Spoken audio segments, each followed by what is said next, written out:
नमस्कार दोस्तों, only for cable operator इस चैनल में सभी का स्वागत है। दोस्तों, आज और एक ट्रांसमीटर के ऊपर मैं वीडियो लेकर आ रहा हूं। दोस्तों, कम से कम 8 दिन हो गए हमारे कंट्रोल रूम में एक प्रॉब्लम चल रही थी। एमएससीबी से बहुत लो वोल्टेज आ रहा था और इतना वोल्टेज कम था। मैंने मल्टीमीटर से वोल्टेज नापा तो 110 वोल्ट हमारे कंट्रोल रूम में आ रहा था। तो 110 वोल्ट के ऊपर यह ट्रांसमीटर प्रॉब्लम देने लगा। तो अभी देखो, ये मैंने यहाँ से ये इनपुट, अभी मैंने इसको इनपुट दिया हुआ है, फिर भी ये ट्रांसमीटर ऑफ हुआ। अभी चालू था तो ये बंद हुआ है। तो यही पोजीशन जब मैंने ये हमारे कंट्रोल रूम के अंदर लगाया था तो क्या होता था, मैं जब घर निकल जाता था तो ये बीच बीच में बंद होता था, वापस चालू होता था। तो ये ट्रांसमीटर के ऊपर जिस गांव का लाइन है वो पूरा गांव बंद हो जाता था, और जब ये ट्रांसमीटर ऑन होता तो लाइन चालू हो जाती थी। तो दोस्तों, यह ट्रांसमीटर मिनिमम वोल्टेज पे काम करता है। मतलब ये 90 वोल्ट से लेकर 200-300 वोल्ट तक ये काम करता है। अगर 300 वोल्ट भी हो जाए तो भी इस ट्रांसमीटर को कोई प्रॉब्लम नहीं आता, या फिर अगर 90 वोल्ट तक अगर वोल्टेज कम होता है फिर भी यह ट्रांसमीटर चलना चाहिए। तो यह ट्रांसमीटर के अंदर अभी क्या प्रॉब्लम हुआ है कि जो बीच बीच में बंद चालू हो जाता है। तो जब ये पावर कम होता है, डिम लाइट होती है, तो ये ट्रांसमीटर बंद हो जाता है, और जब लाइट बढ़ती है तो ये चालू हो जाता है। 150 तक वोल्ट अभी है। अभी देखते हैं अभी कितना इनपुट वोल्टेज कितना है। यहाँ पर डायरेक्ट एमएससीबी का वोल्टेज मैं अभी चेक करूँगा, एसी वोल्टेज। तो यहाँ पर देखो, एसी वोल्टेज आ रहा है 164-65, 160 के करीब वोल्टेज इनपुट वोल्टेज है।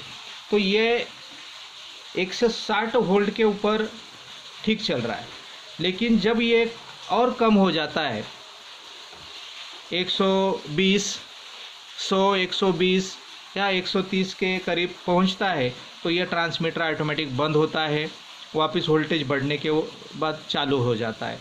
तो ये टाइप का फॉल्ट मेरे ख्याल से जो ऑपरेटर है उनको भी आया होगा। तो अगर हम ये ट्रांसमीटर बाहर लेके जाते हैं रिपेयरिंग के लिए तो कम से कम ये ट्रांसमीटर का 1000-2000 खर्चा हो जाता है। लेकिन अगर ये घर पे बनाएंगे, रिपेयर करेंगे, तो मुझे लगता है कि इतना खर्चा हमें नहीं आएगा। तो दोस्तों, आपके सामने अभी मैं खोलूँगा और देखते इस ट्रांसमीटर के अंदर क्या प्रॉब्लम है। तो मैं अभी ट्रांसमीटर को खोलता हूँ। ये पावर को ऑफ किया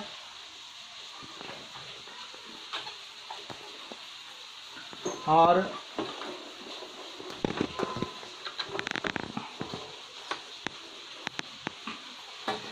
ये ट्रांसमीटर को मैंने खोल दिया है।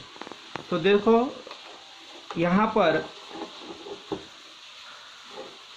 मैं आपको दिखा देता हूँ।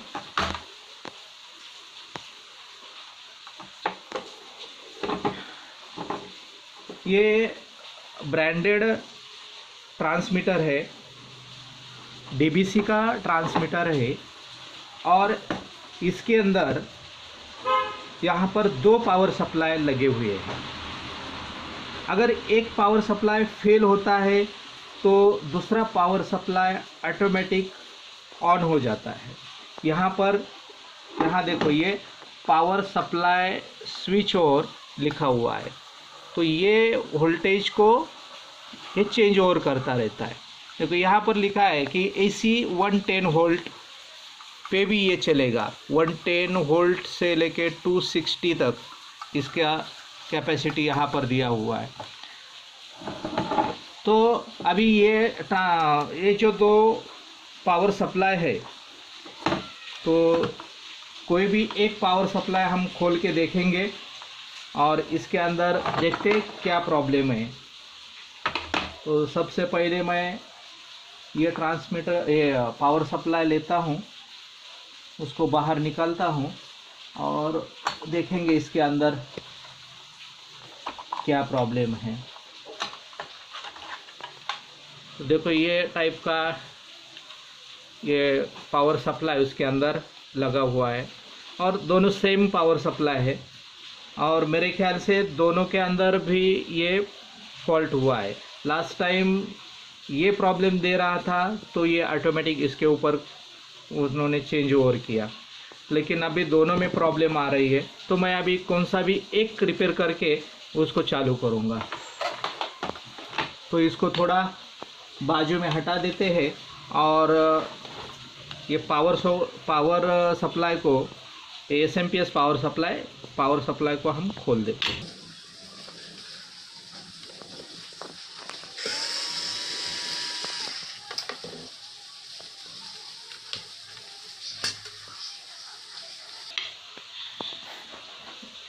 सबसे पहले हम यहाँ पर वोल्टेज चेक करेंगे। एक्चुअल इसमें मेरे ख्याल से ज़्यादा प्रॉब्लम नहीं होना चाहिए, क्योंकि यहाँ पर वोल्टेज अगर पावर सप्लाई सही है, ज़्यादा वोल्टेज है तो ये वोल्टेज बराबर दिखाता है, लेकिन जब कम होता है तो ही प्रॉब्लम आ जाएगी। तो हम इसको सप्लाई देते हैं।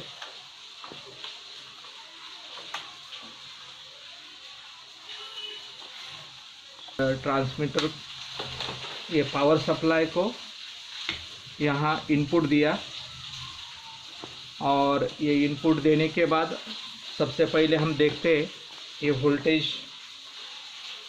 सही देता है या नहीं।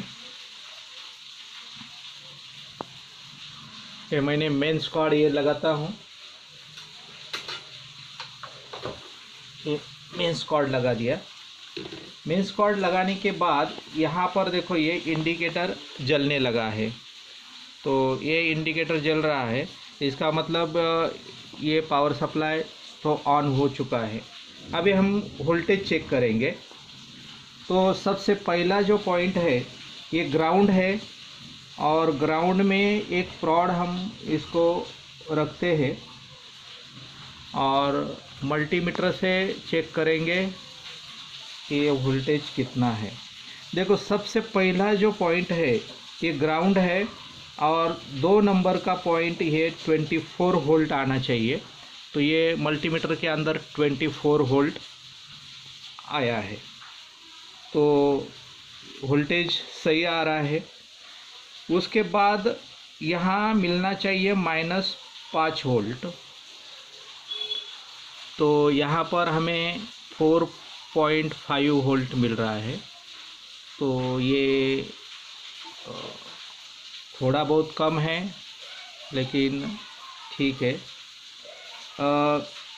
यहाँ पर 4 नंबर और 5 नंबर ये दोनों पिन ग्राउंड है और ये +5 वोल्ट का सप्लाई है। तो ये +5 भी सही आ रहा है, खाली -5 का थोड़ा प्रॉब्लम दिख रहा है यहाँ पर। ये 4.6। अभी देखते हैं अंदर कुछ गड़बड़ दिखती है या नहीं। अगर ऊपर से अगर कुछ दिखाई देगा तो हम उसको चेंज करके फिर वापस लगा के देखेंगे। उसके लिए ये मुझे निकालना पड़ेगा रिक्सिंग। ये कस को निकाल दिया रिक्सिंग को और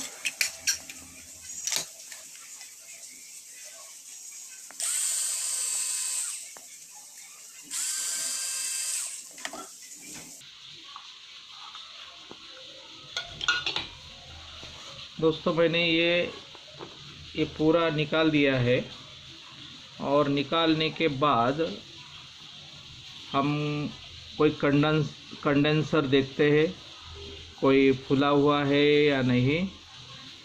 यहाँ पर तो सब कंडेंसर सही दिख रहा है, लेकिन ये अंदर का कुछ ये दो कंडेंसर अंदर के फुले हुए हैं। आई थिंक मुझे लग रहा है कि इसमें फॉल्ट हो सकता है, ये पावर कम देने का और ये कम वोल्टेज पे बंद चालू होने का।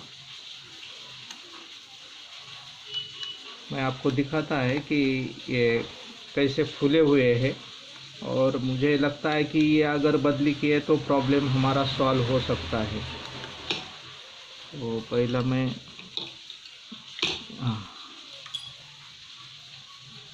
देखो, मैं आपको ये नज़दीक के दिखाने की कोशिश करूँगा। यहाँ पर ये दो कंडेंसर फूले हुए दिख रहे हैं इस तरह, ये दो कंडेंसर फूले हुए हैं। हम और बाकी का तो सब ठीक है, ये देखो ये सब ठीक है, लेकिन दो कंडेंसर फूले हुए हैं, तो हम इसको पहला चेंज करेंगे। तो हम अभी इसको निकाल देते हैं।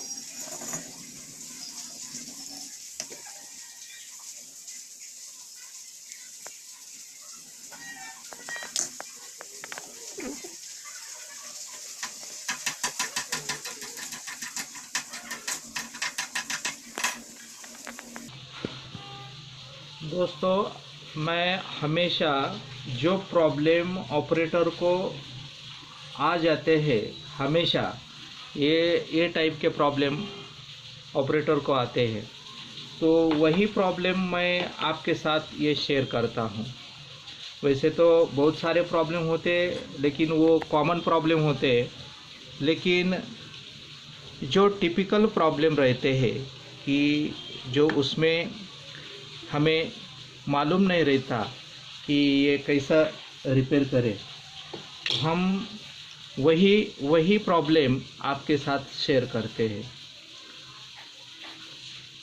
देखो ये बहुत इजी, ये प्रॉब्लम निकालना बहुत इजी है। खाली हम क्या करते हैं, हम देखते नहीं हैं कि क्या प्रॉब्लम हुआ है। हम वैसे उठा के फिर कोई रिपेयरिंग के लिए दुकान में लेके जाते हैं और फिर वहाँ बहुत से पैसे देने पड़ते हैं।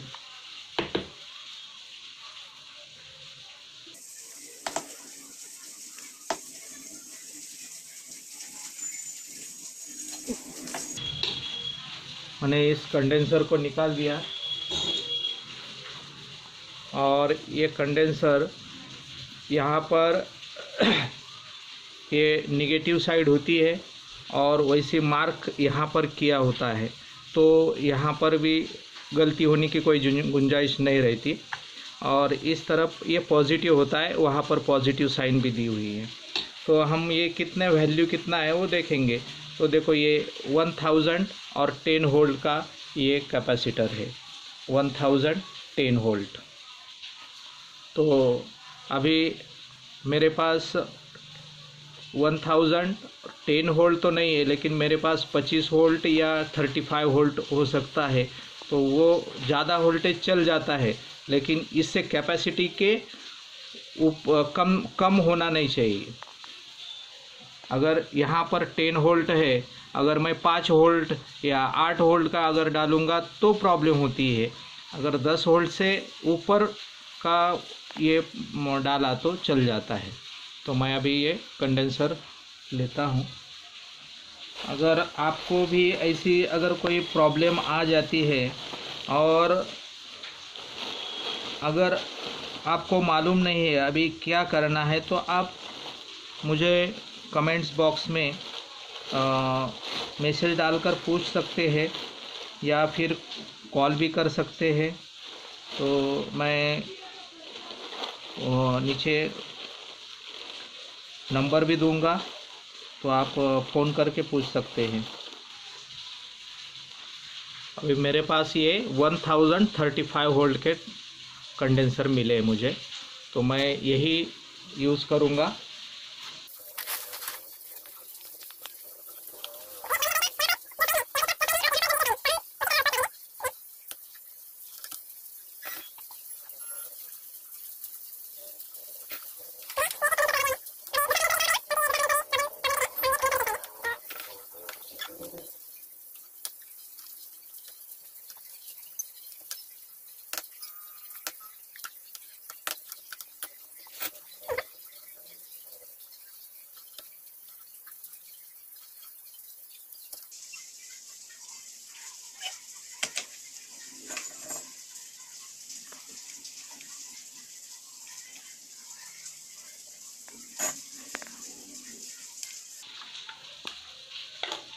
ये दोनों कंडेंसर मैंने लगा दिए हैं।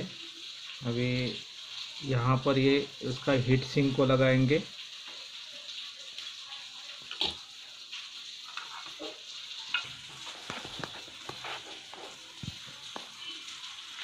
ये हीट सिंक भी मैंने लगा दी है।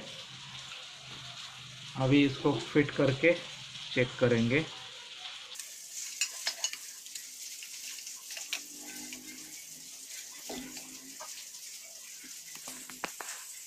ये थोड़ा हेवी पावर सप्लाई होता है ये देखो यहाँ लिखा हुआ है एसी इनपुट वोल्टेज 100 वोल्ट तो 240 वोल्ट। ये इनपुट इतना रहेगा ना 100 वोल्ट तक, फिर भी ये काम करेगा। और फिर ये आउटपुट इतना ही देता रहेगा 24.3 और ये 5.3 और -5.3। तो इतना वोल्टेज ये हमें मिलना चाहिए।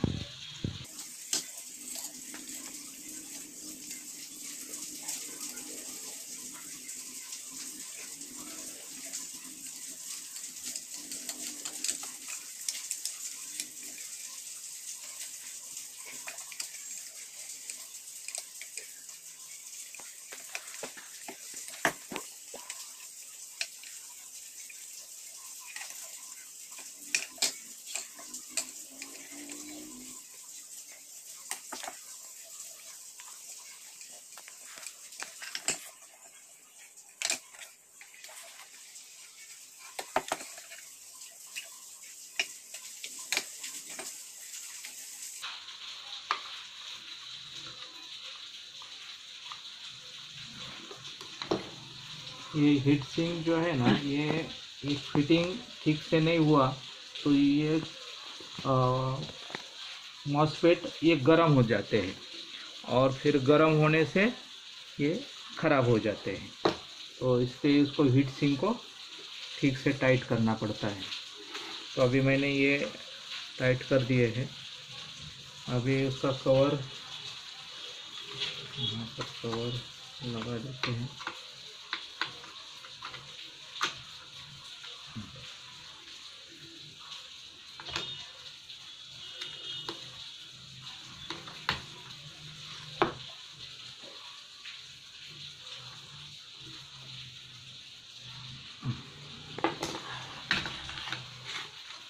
अब देखते हैं वोल्टेज में कोई चेंजेस। वोल्टेज में तो कोई इतना चेंजेस नहीं होगा, लेकिन ये कम पावर को अभी काम करने लगेगा, क्योंकि ये कंडेंसर की वजह से ये प्रॉब्लम आ रही थी। तो अभी हम सप्लाई देते हैं। यहाँ सप्लाई देने के बाद ये लाइट तो ग्लो होगा है। अभी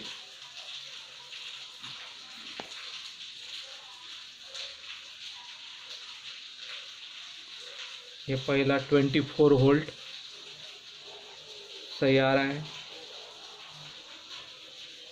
और ये भी उतना जो था उतना आ रहा है। और ये -1 वोल्ट है और यहाँ +5 वोल्ट, ये भी बराबर है। और ये 24 वोल्ट, वोल्टेज सही है। अभी हम डायरेक्ट लगा के वोल्टेज कम करके देखेंगे। तो स्टेबलाइजर को इनपुट देता हूँ।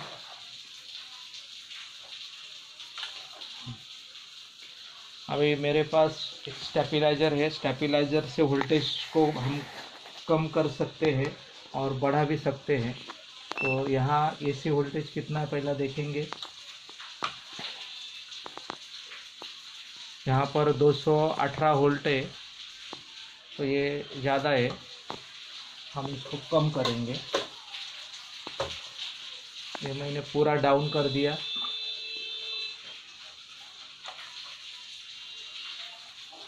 फिर भी हमारे पास 180 तक वोल्टेज है, और इतने वोल्टेज पे हमें पता नहीं चलेगा, क्योंकि कम से कम 100 वोल्ट होना चाहिए। अगर 100 वोल्ट होता तो तुरंत हम ये इसको चेक कर सकते थे कि ये कम वोल्टेज पे काम कर रहा है या नहीं। लेकिन मुझे नहीं लगता अभी प्रॉब्लम आएगा, क्योंकि ये कंडेंसर तो फॉल्टी थे। तो अभी हम डायरेक्ट ट्रांसमीटर के अंदर इसको लगा देते हैं, और ये मेरे ख्याल से ये 100% ये प्रॉब्लम सॉल्व हो चुका है। तो दोस्तों, आप लोगों ने मेरा वीडियो देखा तो उसके लिए बहुत धन्यवाद, और ऐसे ही हमारे नए नए वीडियो आप देखते रहिए, ताकि आपको जो केबल ऑपरेटर को जो भी प्रॉब्लम आते हैं वो शायद आपको उतने नहीं आएंगे। इसलिए आप वीडियो देखें और हमारे चैनल को लाइक और सब्सक्राइब कीजिए। धन्यवाद। आपका दिन शुभ हो।